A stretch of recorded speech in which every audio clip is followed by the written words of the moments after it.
Hi guys, ഇപ്പൊ social മീഡിയയിൽ മൊത്തം നിലനിൽക്കുന്ന സംഭവം രമേശ് നാരായണനും ആസിഫ് അലി വിഷയമാണ്. അതായത് മനോരഥങ്ങൾ എന്നുള്ള ട്രെയിലർ ലോഞ്ചിൽ സംഭവിച്ച കാര്യം.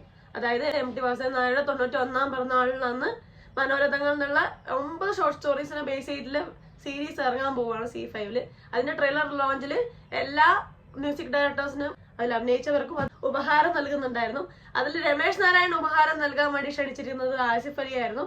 ആസിഫ് അലി അത് ഉപഹാരം കൊടുക്കുമ്പോൾ പുള്ളിക്കാരൻ മൈൻഡ് പോലും ചെയ്യാതെ അപമാനിക്കുന്ന ഒരു സംഭവം വൈറലായിട്ട് ഇപ്പം ഓടിക്കൊണ്ട് പോകും. ആ വിഷയത്തെ കുറിച്ച് സംസാരിക്കാനാണ് ഞാൻ വന്നിട്ടുള്ളത്. ഇന്നലെ ഇതിനെക്കുറിച്ച് സംസാരിക്കേണ്ടതായിരുന്നു. എനിക്ക് അലർജിയും കുറച്ച് പ്രശ്നങ്ങളായിട്ട് ഇന്നലെ വരാൻ പറ്റിയില്ല. എന്താണ് സംഭവം നമുക്ക് ആദ്യം കണ്ടുനോക്കാം, അതിനുശേഷം സംസാരിക്കാം. ഈ സംഭവം ഡൗൺലോഡ് ചെയ്യാൻ പറ്റുന്നില്ല, കോപ്പിറൈറ്റ് ഉണ്ട് തോന്നുന്നു. അപ്പൊ ഞാനിതിൽ കാണിക്കാം, വീഡിയോയിൽ കാണിക്കാം.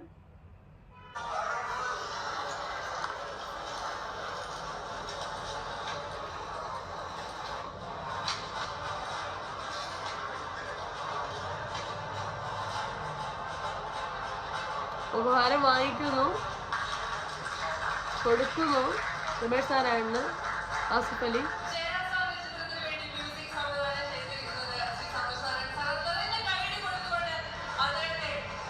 പുള്ളിക്കാരൻ പോയി.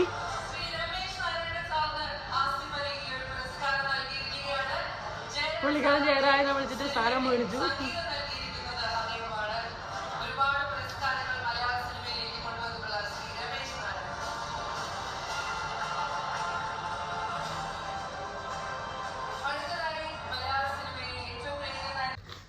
അപ്പം ഈ സംഭവം കണ്ട ക്ലിയർലി നമുക്കറിയാം ആസിഫ് അലി ഉപഹാരം കൊടുക്കാൻ പോവുകയും രമേശ് നാരായണൻ മൈൻഡ് പോലും ചെയ്യാതെ സ്റ്റേജിലോട്ട് നോക്കി എന്തൊക്കെയോ സംസാരിക്കുന്നു. ആസിഫ് അലിയുടെ പിറകിലൂടെ ആരെയോ ചൂണ്ടിക്കാണിക്കുന്നു. എന്നിട്ട് ഒട്ടും മൈൻഡ് ചെയ്യാതെ കണ്ടിട്ട് ആസിഫ് അലി സീറ്റിൽ പോയിരിക്കുന്നു. ജയരാജനെ വിളിക്കുന്നു. ജയരാജ് എന്നിട്ട് സന്തോഷത്തോടുകൂടി ഉപഹാരം സ്വീകരിക്കുന്നു. വളരെ ക്ലിയർ ആണ്, എവിഡന്റ് ആണ്. പുള്ളിക്കാരനെ അപമാനിക്കുക തന്നെയാണ് ചെയ്തത് ആസിഫ് അലി തന്നെ. നമുക്കൊരാളൊരു ഉപഹാരം തരുമ്പോൾ അത് എന്താരായാലും ചെയ്യാം, അയാളൊന്ന് അക്നോളജ് ചെയ്യുവാനുള്ള മിനിമം കാര്യം നമ്മൾ ചെയ്യേണ്ടതാണ്. അത് ഇദ്ദേഹം ചെയ്തിട്ടില്ല, തെറ്റ് തന്നെയാണ്. അപ്പൊ ഇതില് രമേശ് നാരായണന്റെ മറുപടി എന്താണ് നമുക്ക് കണ്ടുപോകാം.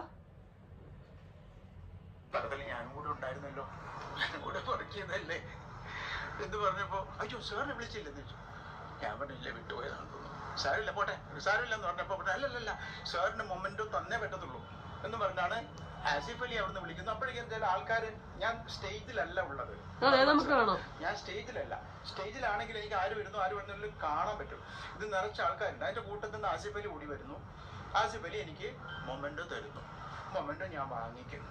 അപ്പൊ എന്റെ ഒരു ആഗ്രഹം വെച്ചാൽ ജയരാജ് ഇരിക്കുന്നുണ്ട്, ഡയറക്ടർ, ഇതിന്റെ ഒരു ഡയറക്ടറും കൂടെ നിൽക്കുന്നതല്ല ഇല്ലെന്ന് വെച്ചാൽ അദ്ദേഹത്തെ വിളിക്കുന്നത്. അപ്പൊ അദ്ദേഹത്തെ വിളിച്ച സമയത്ത് ആസിഫ് അലി വിളിക്കുന്ന സമയത്ത് ആസിഫ് അലി ഇത് തന്നിട്ട് ഡിസപ്പിയർ ആയി. ആസിഫ് അലിക്ക് തോന്നി കാണും ചിലപ്പോ ആസിഫ് അലി ഞാൻ മൈൻഡ് ചെയ്തില്ല. അപ്പൊ എന്റെ മനസ്സിലുള്ളത് ജയരാജും കൂടെ വരട്ടെ. അപ്പൊ രണ്ടുപേരും വന്നിട്ട് പിന്നെ ആസിഫ് അലിയുമായിട്ട് നമുക്ക് നിങ്ങൾ ചെയ്യാന്നുള്ള രീതിയിൽ ഞാൻ നമ്മളെത്ര അവാർഡ് വാങ്ങിച്ചതാണ്, അവാർഡ് സെലിബ്രിറ്റി കണ്ടക്ട് ചെയ്തതാണ് ഞാൻ. ഇതാണ് സംഭവിച്ചത്. അപ്പൊ ഇതാണ് സംഭവിച്ചത്. ഓരോ എപ്പിസോഡിന്റെയും മ്യൂസിക് ഡയറക്ടറെ വിളിച്ചിരുന്നു, പുള്ളിക്കാരനെ വിളിച്ചില്ല. അപ്പൊ അതിന്റെ ഒരു ദേഷ്യം പുള്ളിക്കാരന്റെ മനസ്സിലുണ്ട്. പുള്ളിക്കാരൻ ലാസ്റ്റ് മിസ്സായി പറഞ്ഞിട്ട് വിളിക്കുന്നതാണ്. എന്നാൽ അത് തരുന്നത് മേ ബി എല്ലാ മ്യൂസിക് ഡയറക്ടേഴ്സിന് അതിന്റെ സംവിധായകരായിരിക്കാം കൊടുത്തിട്ടുണ്ടാവുക. പുള്ളിക്കാരന് ആസിഫ് അലി അടുത്തുള്ളതുകൊണ്ട് ആസിഫ് അലി കൊടുക്കാനാണ് അത്രേ പറഞ്ഞു. ജുവൽ മേരി ഒരു വീഡിയോ ഇട്ടിട്ടുണ്ടായിരുന്നു അതിനുശേഷം മറുപടിയായിട്ട്. അതായത് അതിന്റെ സംഘാടകര് അവസാനം പറഞ്ഞു രമേശ് നാരായണന് കൊടുക്കണം, അത് ആസിഫ് അലി കൊണ്ട് കൊടുപ്പിക്കാൻ വേണ്ടി പറഞ്ഞിട്ടുണ്ടായിരുന്നു. സോ ഒബ്വിയസ്ലി അങ്ങനെ ഒരു ഡിസിഷനിലോട്ട് എത്തിയായിരിക്കും. പക്ഷെ എന്തായാലും പുള്ളിക്കാരൻ ഒരു എനിക്ക് ഡയറക്ടറിന് എന്റെ കയ്യിൽ നിന്നല്ലേ കിട്ടേണ്ടത്, അല്ലാണ്ട് ആസിഫ് അലി തന്നാ പോരാന്നൊക്കെ തോന്നിക്കാണും. അതൊക്കെ ശരി. ആ സമയത്ത് നമുക്ക് തോന്നുന്നു ദേഷ്യം, എന്നെ വിളിച്ചില്ലല്ലോ എന്നുള്ള ദേഷ്യം, വിഷമം ഒക്കെ ഉണ്ടാവാം. അതൊക്കെ ഉണ്ടാവുന്നതിൽ തെറ്റില്ല. പക്ഷേ നമുക്ക് തരുന്ന ഒരാളെ, അത് ആരായിക്കോട്ടെ, പക്ഷെ അവർ നമ്മൾ അതിനോട് ഒരു മിനിമം റെസ്പെക്ട് നമ്മൾ കാണിക്കണ്ടില്ല. ഇപ്പം പെട്ടെന്ന് ഡിസപ്പിയർ ആയി പോകാൻ പുള്ളിക്കാരൻ മായാവിയൊന്നും അല്ലല്ലോ. പുള്ളിക്കാരന് അവിടെ തന്നെ ഉണ്ടായിരുന്നല്ലോ. പുള്ളിക്കാരനെ ജസ്റ്റ് ഒന്ന് അക്നോളജ് ചെയ്ത് പുള്ളിക്കാരൻ വെയിറ്റ് ചെയ്തേനെ. രണ്ടോ ഭാവം നടിച്ചില്ല. സ്റ്റേജിലോട്ട് നോക്കുന്നു, പുള്ളിക്കാരന്റെ പിറകിലൂടെ അങ്ങോട്ട് സീറ്റിലോട്ട് നോക്കുന്നു, എല്ലായിടക്കും നോക്കുന്നു. പക്ഷെ ആസിഫ് അലിനെ മാത്രം കാണാൻ പറ്റുന്നില്ല എന്ന് പറഞ്ഞാൽ അത് ഒട്ടും കറക്റ്റായ ഒരു സ്റ്റേറ്റ്മെന്റ് അല്ല. അപ്പം പുള്ളിക്കാരൻ ഒരു കാര്യം ചെയ്യായിരുന്നു, ആസിഫ് അലിയോട് ജസ്റ്റ് പറയായിരുന്നു, അല്ല ഒരു സെക്കൻഡ് എനിക്ക് എന്റെ ഡയറക്ടറെയും കൂടെ ഒന്ന് വിളിക്കണം, രണ്ടുപേരും ഒരുമിച്ച് എനിക്ക് തരുന്നതാണ് സന്തോഷം എന്ന് പറഞ്ഞിരുന്നെങ്കിൽ പുള്ളിക്കാരനോട് വെയിറ്റ് ചെയ്തേനെ. അതാണല്ലോ നമ്മൾ കാണിക്കണം മര്യാദ. അപ്പൊ അത് കാണിച്ചില്ല. മാത്രല്ല അതിന് ന്യായീകരിക്കാൻ ശ്രമിച്ച ഉറപ്പാണ് സോഷ്യൽ മീഡിയ അതെടുത്ത് കുറയും ഇട്ട് പണി കിട്ടും എന്നുള്ളത് ഉറപ്പാണ്. അതിന് ഡയറക്റ്റ് ആയിട്ട് ഒരു സോറി പറഞ്ഞാൽ തീരുന്ന കാര്യമുള്ളൂ. ഓക്കെ, ഞാനത് മൈൻഡ് ചെയ്യാൻ വിട്ടുപോയി, ഞാൻ എന്തോ വേറെ കാര്യത്തിലായി പോയി, അല്ലെ ഞാൻ വേറെ വിഷയത്തിലായി പോയി, പുള്ളിക്കാരൻ ഞാൻ മൈൻഡ് ചെയ്യില്ല, അത് എന്റെ ഭാഗത്തൊന്നും തെറ്റാണ്, സോറി പറഞ്ഞാൽ തീരുന്ന വിഷയമുള്ളത്. അതിന്റെ പകരം കൂടുതൽ ന്യായീകരിച്ച് സംഭവം നോക്കിയോണ്ടാണ് ഇത് ഇത്ര എയറിലായത്. അല്ലെങ്കിൽ ഇത് നേരത്തെ തീരേണ്ട കാര്യമാണ്. ആസിഫ് അലി ചെയ്ത ഒരു ലൈറ്റ് ആയിരുന്നു, ചിരിച്ച് പുള്ളിക്കാരെ പോയി, പുള്ളിക്കാരൻ അതിനൊന്നും നിന്നിട്ടില്ല. ഓക്കെ, സ്വീകരിക്കാമെന്നാ സ്വീകരിക്കാം, ഇല്ലെങ്കിൽ ഇല്ല, എനിക്ക് പ്രശ്നങ്ങളൊന്നും ഇല്ല പറഞ്ഞ പുള്ളിക്കാരൻ പോയി ആദ്യത്തെ വീഡിയോയിൽ കണ്ടല്ലോ. പക്ഷെ നമുക്ക് ആസിഫ് അലി എന്നുള്ള നടനോടുള്ള ഒരു സ്നേഹം ഉണ്ടല്ലോ, അതുകൊണ്ട് തന്നെ പുള്ളിക്കാരൻ മൈൻഡ് ചെയ്യാതെ നമ്മൾക്ക് എല്ലാവർക്കും ഒരു ബുദ്ധിമുട്ട് ഉണ്ടാക്കിയിട്ടുണ്ട്. അത് ആരായാലും ഏതാ പറഞ്ഞത്, അതൊരു ആസിഫ് അലി നടന അല്ലെങ്കിൽ പോലും നമുക്കൊരു ബുദ്ധിമുട്ട്, ഒരു മനുഷ്യനെ അപമാനിച്ച് കണ്ടാൽ നമുക്ക് എല്ലാവർക്കും ബുദ്ധിമുട്ടുണ്ടാവും. ഇനി മറുപടി ആയിട്ട് ആസിഫ് അലി വന്നിട്ടുണ്ട്, അത് നമുക്ക് കണ്ടുനോക്കാം. എനിക്ക് അതിൻ്റെ അകത്ത് 100% ഒരു രീതിയിലുള്ള വിഷമമോ പരിഭവമോ ഉണ്ടായിട്ടില്ല. തീർച്ചയായിട്ടും ആ അവസരത്തിൽ അദ്ദേഹം അങ്ങനെ ചെയ്തിട്ടുണ്ടെങ്കിൽ അദ്ദേഹം അനുഭവിച്ചുകൊണ്ടിരുന്ന എന്തെങ്കിലും രീതിയിലുള്ള ഒരു പിരിമുറുക്കത്തിലായിരിക്കണം. അല്ലാതെ എനിക്ക് അതിൻ്റെ അകത്ത് ഒരു ബുദ്ധിമുട്ടും ഫീൽ ചെയ്തിട്ടില്ല. എന്റെ റിയാക്ഷനിൽ നിന്നും നിങ്ങൾക്ക് എല്ലാവർക്കും അറിയാം, ഞാൻ അത് കൊടുത്ത് അദ്ദേഹം ജയരാജ് സാറിനെ വിളിക്കുന്ന സമയത്ത് ഞാൻ അവിടെ നിന്ന് മാറി നിൽക്കുകയും ചെയ്തു. കാര്യം എനിക്ക് അവിടെ ചെയ്യാനുള്ള കാര്യം ഞാൻ ചെയ്ത് കഴിഞ്ഞിരുന്നു, പിന്നെ ഞാൻ അവിടെ നിൽക്കുന്നതിൽ കാര്യമില്ല. ഇപ്പൊ ഞാൻ അങ്ങോട്ട് മാറിയിരിക്കുകയും ചെയ്തതാണ്. ഞാൻ പറയുന്ന ഒരു മറുപടി ഇത് വേറൊരു രീതിയിലേക്കോ അല്ലെങ്കിൽ വേറൊരു തലത്തിലേക്കോ ഒന്നും പോകാൻ പാടില്ല. കാര്യം ഇത് റിലീജിയസ് ആയ രീതിയിൽ വരെ ഇത് ഡിസ്കസ് ചെയ്യപ്പെടുന്ന ഒരു അവസ്ഥയിലേക്ക് എത്തി. അങ്ങനെ ഒന്നുമില്ല, അതൊരു മൊമെന്റിൽ അദ്ദേഹത്തിനുണ്ടായ ഒരു തോന്നൽ അല്ലെങ്കിൽ ഒരു മിസ്അണ്ടർസ്റ്റാൻഡിംഗ് ആണത്. അപ്പൊ പുള്ളിക്കാരൻ വളരെ ക്ലിയർ ആയിട്ട് ഇത് പറഞ്ഞു. ആ ഒരു മൊമെന്റിൽ തീർച്ചയായും ഒരു ഇൻസൾട്ട് ഫീൽ ചെയ്ത് കാണും. പുള്ളിക്കാരൻ അത് വിട്ട് മറ്റു കാര്യങ്ങളിലോട്ട് പോയി. ആസിഫ് അലി പറഞ്ഞ ഒരു വാചകത്തിലൂടെ കൂടെ നമുക്ക് പോവാം. ഇന്നലെ ആസിഫ് അലി ഒരു പ്രസ് മീറ്റ് നടത്തിയിട്ടുണ്ടായിരുന്നു. അതിൽ എങ്ങനെയാണ് ഇതിനെ ഫോർഗീവ് ചെയ്തതെന്ന് പറഞ്ഞ് നമുക്ക് കേട്ടുപോകാം.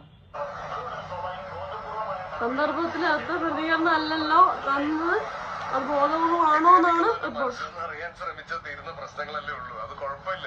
അദ്ദേഹത്തിന് ആ മൊമെന്റിൽ ഉണ്ടായ എന്തോ ഒരു ടെൻഷൻ ആയിരിക്കണം. അത് എനിക്ക് ഹേർട്ട് ചെയ്തില്ലെന്ന് പറഞ്ഞാൽ ഞാൻ അദ്ദേഹത്തിന്റെ ആ മൊമെന്റോ കൊടുക്കാൻ എന്നെ വിളിച്ചു, ഞാൻ ആ മൊമെന്റോ കൊടുത്തു. പക്ഷെ അദ്ദേഹം ജയരാജ് സാറാണ് ആ സിനിമയുടെ സംവിധായകൻ. ജയരാജ് സാർ സ്റ്റേജിൽ കയറിയ സമയത്ത് കൂടെ കയറാൻ പറ്റാത്തതിന്റെ ഒരു വിഷമം ഉണ്ടായിരുന്നു. അപ്പൊ ജയരാജ് സാറിന്റെ കയ്യിൽ നിന്നാണ് അത് മേടിക്കാൻ അദ്ദേഹം പ്രിഫർ ചെയ്യുന്നതെന്ന് മനസ്സിലായത് കൊണ്ടാണ് ഞാൻ ബാക്കിലേക്ക്. ഒരു പ്രസ് മീറ്റിൽ ഒരു റിപ്പോർട്ടർ ചോദിക്കുവാണ്, ഒരു പ്രതികരണം കൊടുക്കാൻ ബോധപൂർവ്വം അല്ലേ ചോദിച്ചപ്പോൾ പുള്ളിക്കാരൻ പറഞ്ഞു, എതിരെ നിൽക്കുന്നവന്റെ മനസ്സറിയാൻ ശ്രമിച്ചാൽ തീരുന്ന പ്രശ്നങ്ങളേ ഉള്ളൂ. ഇത് നമ്മൾ സൺഡേ ഹോളിഡേയിൽ പുള്ളിക്കാരന്റെ സിനിമയിൽ തന്നെ KPC ലളിത പറയുന്ന ഡയലോഗാണ്. വളരെ ഒരു ഓപ്പൺ ഹാർട്ടഡ് ആയി ഭയങ്കര ഒരു ജെന്റിൽമാൻ ആയിട്ടാണ് ഇപ്പൊ അഭിപ്രായം പറഞ്ഞത്. പൂർണ്ണമായിട്ടും ഓപ്പോസിറ്റ് വെക്കുന്ന രമേശ് നാരായണൻ എന്നുള്ള ഒരു വ്യക്തി മാനസികാവസ്ഥ പൂർണ്ണമായി മനസ്സിലാക്കി അയാളെ ഫോർഗീവ് ചെയ്യുക ചെയ്ത്. അപ്പൊ എനിക്ക് പറയേണ്ടത് ഇവിടെ big salute to Asif Ali എന്നാണ്. കാരണം പുള്ളിക്കാരന് അവരെ മനസ്സിലാക്കി പ്രതികരിക്കാൻ പറ്റിയല്ലോ, അത് വലിയ കാര്യമാണ്. അത് ഒരു കാരണവശാലും റിലീജിയസ് ആയിട്ട് എടുക്കാൻ പാടില്ല, മറ്റേതിലോട്ടൊന്നും പോകാൻ പാടില്ല പറഞ്ഞ വളരെ ഇമ്പോർട്ടന്റ് ആയ കാര്യമാണ്. ഇതെനിക്ക് തോന്നുന്നു ഇപ്പൊ രമേശ് നാരായണൻ മൊമെന്റോ കൊടുക്കുന്നത് ആസിഫ് അലി അല്ല, ആരാണെങ്കിലും ഏത് റിലീജിയനിൽ പെട്ട ഒരാളാണ് പുള്ളിക്കാരൻ പ്രതികരിക്കുന്നത് ഏതാണ്ട് ഇതുപോലെ തന്നെ ആയിരിക്കും. കാരണം പുള്ളിക്കാരൻ സ്റ്റേജിൽ വിളിച്ചില്ലല്ലോ, ജയരാജ് അല്ലേ, സംവിധായകനല്ലേ, പുരസ്കാരം തരേണ്ട പുള്ളി, ആ ചിന്താഗതിയിലാണ് രമേശ് നാരായണൻ ഉണ്ടായത്. അതുകൊണ്ട് അല്ല ആര് കൊടുത്താലും പുള്ളിക്കാരൻ ഇങ്ങനെയാണ് പ്രതികരിക്കാൻ പോകുന്നത് എന്നുള്ളത് വളരെ ക്ലിയർ ആണ് ഒരു റിപ്ലൈ പ്രകാരം. പക്ഷെ എന്നിരുന്നാലും ആസിഫ് അലി ഈ ഒരു സംഭവത്തിനോട് പ്രതികരിച്ച രീതിയാണ് നമ്മളെ എല്ലാരെയും അത്ഭുതപ്പെടുത്തുന്നത്.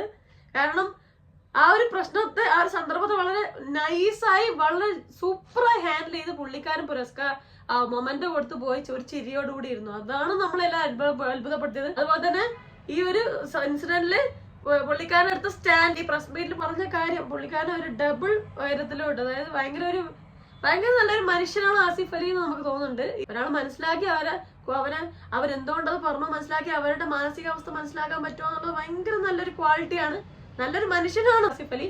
എന്ത് പറഞ്ഞാലും ഇതൊരു ഇൻസൾട്ടാണ്. നമ്മൾ ആരായാലും അത് എന്തിന്റെ പേരിലായാലും നമുക്ക് ഒരാളെ ഇൻസൾട്ട് ചെയ്യാനുള്ള ഇതില്ല. എന്തായാലും രമേശ് നാരായണൻ ചെയ്ത പ്രവൃത്തി ഒട്ടും കറക്റ്റ് അല്ല, തെറ്റാണ്. അതിനോട് ഒരു കാരണവശാലും യോജിക്കാൻ പറ്റില്ല. അതിന്റെ സോറി പൂർണ്ണമായി പറഞ്ഞ് ആസിഫ് അലി ഫോർഗീവ് ചെയ്താൽ കഴിഞ്ഞു, അത്രയേ ഉള്ള വിഷയം. പക്ഷെ ഒരു കാരണവശാലും ഈ ഒരു വിഷയത്തെ വർഗീയവൽക്കരിക്കരുത്, റിലീജിയസ് ഫൈറ്റ് ആയിട്ട് ഇതിനെ എടുക്കരുത്. അത് ഭയങ്കര മോശമായിട്ട് മാറും. അതിപ്പോ ഈ ഒരു കാര്യത്തിൽ മാത്രമല്ല, ഏതൊരു കാര്യത്തിലായാലും നമ്മൾ പ്രശ്നത്തെ അഡ്രസ് ചെയ്യുന്നതിന് പകരം ആ റിലീജിയൻ നോക്കി ആരൊക്കെയായിരുന്നു ആ റിലീജിയനിൽ ഉണ്ടായ പറഞ്ഞ് ഒരു റിലീജിയസ് കോൺഫ്ലിക്ട് ഉണ്ടാക്കി ആ പ്രശ്നം ഇവിടെ നിൽക്കൂല. അത് ഓൾവേസ് ആഡപ്പ് ചെയ്യും. ലിസ്റ്റ് നമ്പർ 1 ആഡ് ചെയ്യപ്പെടും, അല്ലെങ്കിൽ 2 ആഡ് ചെയ്യപ്പെടും.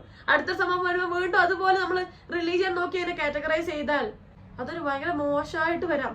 ഇപ്പൊ തിരിഞ്ഞാണ് സംഭവിച്ചെങ്കിൽ പോലും. അപ്പം ആസിഫ് അലി രമേശ് നാരായണന്റെ സ്ഥാനത്ത് രമേശ് നാരായണൻ പുരസ്കാരം മൊമെന്റ് കൊടുക്കുന്ന സ്ഥാനത്തായാലും അത് റിലീജിയസ് മാറ്ററായി. അപ്പൊ അതുകൊണ്ട് ഒരു കാരണവശാലും ഇങ്ങനെയുള്ള സംഭവത്തെ റിലീജിയസ് വൽക്കരിക്കരുത്, മതം ഇതിൽ കൊണ്ടുവരരുത്. അത് ഭയങ്കര മോശമായി പോകും, അതിനൊരു എൻഡ് ഉണ്ടാവില്ല. ഒരു റിലീജിയസ് ഫൈറ്റിലോട്ട് എന്ത് പോയാലും അതിനൊരു അവസാനമില്ല, അതിന്റെ അവസാനം നാശം മാത്രമാണ്. ഉറപ്പായിട്ടും രണ്ട് വ്യക്തികൾ തമ്മിൽ കാണിക്കേണ്ട പരസ്പരം റെസ്പെക്ട് കാണിച്ചില്ല, അത് രമേശ് നാരായണന്റെ ഭാഗത്തുനിന്ന് തെറ്റ് തന്നെയാണ്. അപ്പൊ ഡെഫിനറ്റ്ലി വി സപ്പോർട്ട് ഈ ഒരു കേസിൽ ആസിഫ് അലിയെ തന്നെയാണ്. And I stand for you. താങ്കൾ കൂടുതൽ സിനിമകളായി നമ്മൾ മുന്നിൽ വരൂ. We are expecting you more. ഈ വിഷയത്തിൽ നിങ്ങളുടെ അഭിപ്രായങ്ങൾ എന്തൊക്കെയാണ് താഴെ കമന്റ് ചെയ്യണേ. എന്തൊക്കെയാണ് രമേശ് നാരായണൻ കാണിച്ചത് താങ്കൾക്ക് തോന്നുന്നത്, എന്താണ് ആസിഫ് അലി കാണിച്ചത്? ഈ ഒരു ഇൻസിഡന്റിൽ രമേശ് നാരായണൻ കൊടുത്ത മറുപടിയും അതുപോലെ ആസിഫ് അലി കൊടുത്ത മറുപടിയും എങ്ങനെയാണ്, എല്ലാം താഴെ കമന്റ് ചെയ്യുക. നിങ്ങൾക്ക് ഈ വിഷയത്തെ കുറിച്ചുള്ള അഭിപ്രായം അറിയാൻ എനിക്ക് ആഗ്രഹമുണ്ട്. സോ നിർബന്ധമായി കമന്റ് ചെയ്യുക. അപ്പൊ എന്തായാലും ലൈക്ക് ചെയ്യുക, സബ്സ്ക്രൈബ് ചെയ്ത് സപ്പോർട്ട് ചെയ്യുക, ഷെയർ ചെയ്യുക, കമന്റ് ചെയ്യുക. പറഞ്ഞ പോലെ എല്ലാവരും ഹാപ്പി ആയിട്ടിരിക്കുക. മറ്റൊരു റിവ്യൂ റിയാക്ഷനോ സോഷ്യലി നെക്സ്റ്റ് ടൈം ആണോ അതുവരെ ബൈ ബൈ.